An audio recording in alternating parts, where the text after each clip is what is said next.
L'image du jour? Allez, regardez cette image du jour. C'est parti. Jokan. Et là, on va en dire un peu plus quand même. Jokan, qu'est-ce que c'est? La réponse, justement, d'ici quelques secondes, avec notre invité Tendance. Notre invité Tendance, il est là. C'est lui qui a fondé un petit peu ce qu'on appelle Jokan. Alors, Jokan, c'est nouveau pour vous. Et c'est pour ça qu'on le présente dans toute nouvelle tendance.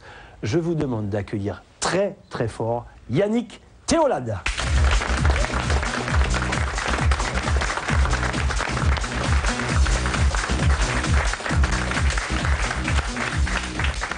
Yannick Théolade, bonsoir. Bonsoir.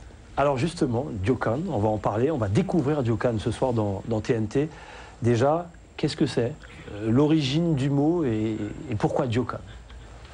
L'origine du mot, donc Jokan, en fait, c'est un art martial amazonien que j'ai créé l'année dernière. Après, je dirais, pratiquement 7 années de recherche. Et il est composé du mot créole qu'on connaît pratiquement tous, Jok. Exact. On entend souvent en forme Jok.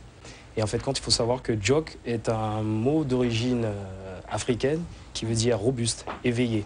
Et en fait, ça m'a beaucoup inspiré, Jokan, qui pourrait se définir littéralement par... C'était quoi? C'est par rapport à quoi? Est-ce qu'on peut parler de jiu-jitsu brésilien, de capoeira également? Pourquoi cette envie-là? À un moment donné, on a envie de créer des choses qui nous ressemblent? C'est effectivement ça. Mais il faut savoir qu'au début, en aucun cas, j'avais vraiment cette idée de... J'étais à fond les arts martiaux. J'ai eu l'occasion de partir au Japon et là, il y a eu un gros déclic. Je me suis rendu compte, quand je suis revenu en Guyane en 2003, je me suis vraiment rendu compte que je ne connaissais pas, mes racines. Je ne connaissais pas ma culture, je ne connaissais pas mon pays. Et en fait, j'ai fait vraiment l'état de mon ignorance. Donc là, j'ai commencé vraiment à faire des recherches profondes. Mais c'était déjà personnel, c'était vraiment personnel. Et puis de fil en aiguille, au fur et à mesure, le Jokan est venu. Alors, il faut savoir déjà que le Jokan, je vous parlais de mes recherches, c'est une synthèse. J'ai fait des recherches profondes sur les arts guerriers en Amazonie. Donc je suis allé vers les sages.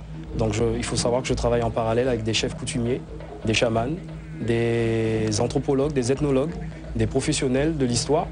Et j'ai beaucoup observé, je continue à observer. Donc j'ai retrouvé les traces guerrières, parce qu'il faut savoir qu'en Amazonie, on a une grande richesse guerrière. D'accord. Chez les Amazoniens, les Bushinangais, les créoles. Donc c'est une synthèse de tout ça. Alors on voit des lances, est-ce que ce sont des armes justement? Ça représente quoi? Alors il y a 3 particularités en Jokan. Déjà la tenue. En japonais on dit le kimono. Chez nous c'est le kalamja. Le rouge pour le kanabé, le marron pour le côté noir-marron? Très bien, pas mal. C'est exactement ça. En fait, il faut savoir que pour moi, le Jokan, c'est ma vision personnelle. C'est ma vérité à moi. C'est pas la vérité, c'est la mienne. C'est ma vision personnelle de ce que je vois en Guyane, un pays que j'aime. Et en fait, c'est très symbolique.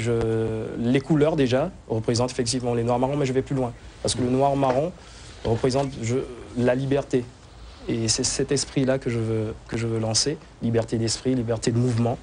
Ensuite, j'ai prolongé la jupe pour symboliser le Kalambé. Il faut savoir, les Amérindiens, ce sont les premiers peuples d'Amazonie. Donc c'est en hommage aussi pour eux. Et c'est vraiment une fusion de ces 3 peuples, de ces 3 richesses. Et en tout cas, on verra tout ça en live, dans toute nouvelle tendance. Ouais. Ça fait plaisir.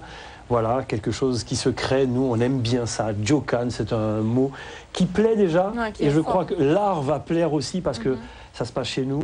Et c'est quelqu'un qui a beaucoup d'expérience qu'il a créé. Merci en tout cas, Yannick.